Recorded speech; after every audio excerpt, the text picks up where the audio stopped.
You don't have to be consistent to be safe. I am Pauline, and I am so happy you are here because if you have the fearful avoidant attachment style, chances are that there is a lot of negative associations around being consistent, feeling like you have to be, putting a lot of pressure on yourself of having to be consistent. And I want to tell you that it is not necessary and how to get out of that consistent feeling of having to be consistent. The reason we're talking about this today is because I'm actually sick or not feeling well right now. I don't know how you say that in your language, country, or culture, but I'm not feeling well. I'm shivery, cold, have a headache. So, why am I here? Because we didn't have a video planned for today. We didn't have one. Normally, I create buffers. I will go into that later why, but we didn't have one. And so, um, I started thinking about consistency because for me today, it wasn't, there wasn't a possibility that I wouldn't show up for you. And if I look back on being in my crash state of the fearful avoidant attachment style, I may have tried everything I could to show up, but that would have been from fear and from shame, from feeling like I have to because otherwise everything would fall apart and you all would be very angry with me and because you expect me to be here. And as I was laying in bed this morning trying to sleep and just rest and take care of myself, I knew that I would at some point today record this video. And I noticed that I did not have any of those feelings. I did not have any fear. I did not have any shame. I did not have any anticipation of your anger. And you may be wondering now, but then why do you do it? Why are you not in bed? Why are you not resting? And the interesting thing was that I looked back on my healing journey, and for every single part of the fearful avoidant attachment style, every single characteristic, there were different phases. And so for being consistent, I put so much pressure on myself when I was younger to be consistent with friends, to be consistent in just any commitment I made. I felt like I had to be consistent from then on, whether that was a relationship with friends, having to check in on them a lot, often. And if I didn't, I would feel like they would abandon me. And so I would feel like I had to compensate the next time I would go there because I probably did not check in on them enough, not consistently enough. So I had this habit of always taking a gift to see friends. And after a while, my boyfriend, now husband, said, you don't have to bring a gift. They're probably just happy to see you. I was like, oh, that's interesting. I never looked at it that way. So I put such pressure on myself to be consistent in everything. And I think that was something that my dad really instilled in me. So this may be more or less for different fearful avoidance. But I do hear this back a lot from fearful avoidance, that they feel like they have to be consistent because otherwise people will be angry. Otherwise people will be disappointed in them. And what that means is that when you have all these negative associations around consistency, you have a really hard time committing to something in the first place, but then also have a really hard time sustaining that because there's just so much that you put on your shoulders with that. And you start feeling like expectations pile on as soon as you start being consistent with anything, just also with health related things. Like if you start being healthy, if you start working out, if you start eating healthy, there might be a part of you that says you cannot sustain this. This will not be something that you can always do. And so you should just stop right now. Because what's the use if you're not consistent? Well, obviously there is a use, and you will not be consistent. You will have days where you're off. You will have days where you don't show up, and that's okay. That's okay, and that's something that, as a fearful avoidant, I had to learn, that was okay. and that I don't have to compensate, and that I don't have to always show up for in the way that I think people want me to show up. So the phase that I went through, that I wanted to take you with me, because when you're healing the fearful avoidant attachment style, you will go through different phases where you feel different about things, which is progress. But it might feel like, oh, is this going to be the rest of my life? Then I won't get anything done. Because what happens when it comes to consistency is that there will come a point where you feel, I just don't want to be consistent. And so you don't, and you accept that.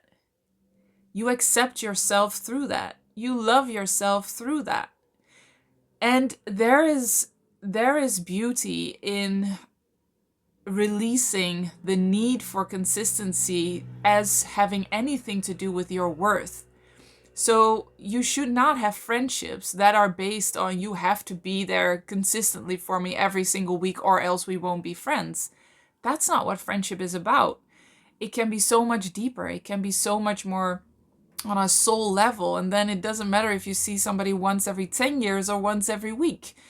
And so you will find that in so many areas of your life, consistency that you put on a pedestal is actually not needed to be safe, because that's what you're searching for. When you have this immense pressure that you put on yourself to be consistent in all different kinds of areas, it's because you think that then you will be safe. And if you're not consistent, everything will just fall apart, blow up. People will get angry. Everything you've worked for was for nothing. And so when I look back on it, when it comes to YouTube, because that's interesting, right? When I started YouTube on my Dutch channel, I think that was like 8 years ago, I definitely still had this mechanism where I felt like I had to be consistent. And so posting on YouTube, uploading videos on YouTube became such a struggle. Whenever I would make a video, I would love doing that, but I felt this immense pressure that I had to keep it up, and I could not miss a week because YouTube algorithm and people would expect things from me, and that took a lot of the joy away that I naturally had in making videos and talking about things that I thought were helpful, which I love. And so right now, I am not feeling well. I was in bed all morning. I will go back to bed after this video is done. Why am I here? It's not out of fear. It's not out of shame. It's not out of immense pressure. It's because I am in my purpose. I tune back into my purpose. I love being here for you. I love helping you. This is what I want to do. This is what I'm meant to do. And I know that even if I would say today, hey guys, I'm sick, I can't do it, I'm not feeling well, you would be understanding. I expect other people to be understanding. I expect empathy. I expect support, because I expect secure attachment from others. And this has been such a game changer for me. I know that I am worthy of empathy. I know I'm worthy of understanding. And because I don't feel any pressure coming from that, I tune back into my purpose, and I want to be here. I want to be here for you, because I don't want you to look forward to a video, as I know many of you have said that every week you look forward to these videos being uploaded. And I don't want you to miss a week in that. I don't want to leave a gap for you.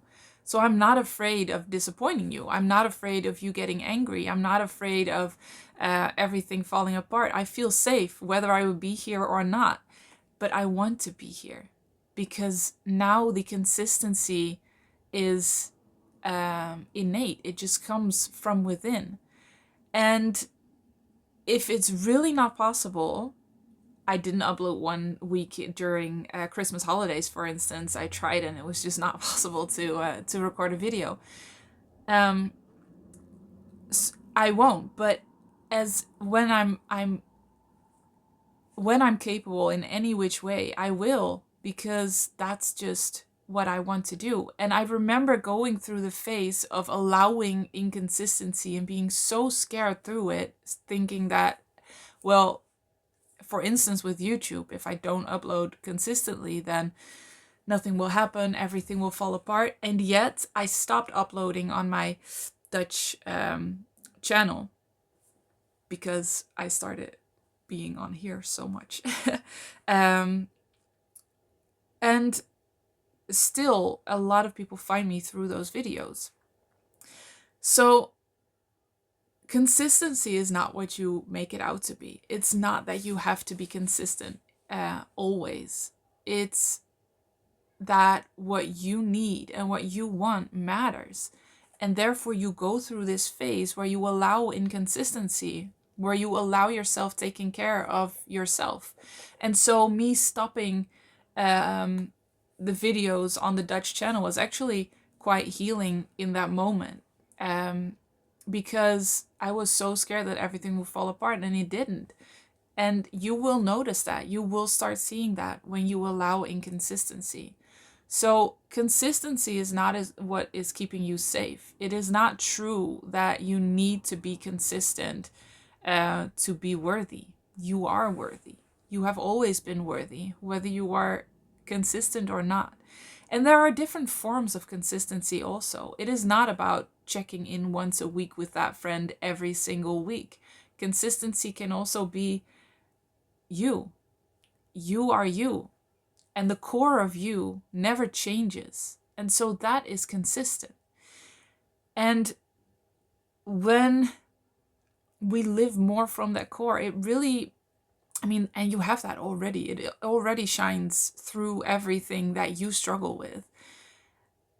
And other people see that. And so that is consistency that can't be taken away. You have that always. And as you start to take more care of yourself, to take better care of yourself, you will automatically put up boundaries that are needed in order to naturally be consistent without effort. So because I know I take care of myself, I was in bed all morning, I will go back to bed after this, I will take really good care of myself, and therefore I can do this without effort. This does not feel like effort. It felt like a little bit of effort to get out of bed. But yeah, I was tuning back into my purpose. I just thought of you, and I thought maybe you want to see a video today, and it was a no-brainer to get out of bed. And so that's when you start working with your body instead of against it. Instead of demanding your body to do what you want it to do, even though you're not really taking care of it, you start taking care of it. And therefore your body says, okay, we find the energy to do this one thing. And then we go back to taking really good care of ourselves. So I am safe even if I am not consistent. If consistency is a problem, that will be a very good affirmation for you. But I also just wanted to give you a very real example of that. I am safe even if I am not consistent. And you will go through that phase, love yourself through that phase, and get to a phase where you are naturally consistent without having to force that on yourself. And I mentioned buffers before. Normally, I would not let myself get into this situation. I would not let myself have no videos planned or no videos in a nest egg that we could use. So this is a pretty exceptional situation that we didn't have any videos that we could upload. Because what I do now to take care of myself, one of the things I do is create buffers everywhere. And I wouldn't allow that when I was younger, when I was in the crash state of the fearful avoidant attachment style. Everything was last minute. Everything was under pressure because everything just felt so heavy and so difficult that I always let it come to the last possible minute to do it. And when I started healing that dynamic, that specific thing, I started allowing myself to have buffers. And that means, we talk about buffers a lot in like financial terms, and that is a very important buffer. If you're capable, able to create some sort of buffer, that will give you so much peace, money buffer, I mean. But also stuff like this, if you can batch, do it, and make sure that you always have something planned, so that when things go different than planned, you don't have to do anything. You don't have to perform. You don't have to show up. You don't have to do the thing, because life happens. Life is not perfect, and it's not meant to be perfect, and you are not perfect. And so buffers will give you the space to tend to your needs when life happens. So this is an extraordinary situation that I actually had to when I was sick. It is because there's so much happening behind the scenes in my business.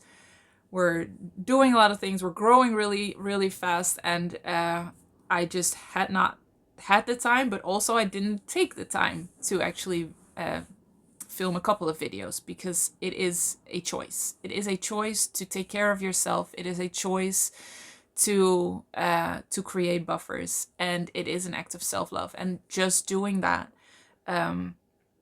taking care of yourself in this way, will heal so much. You are worthy of taking care of yourself in all the ways. And it's part healing to allow that for yourself, and it is part choice. You can choose to already just accept, just believe me that you are worthy, and start acting as if you are. And you will see that it becomes so much easier.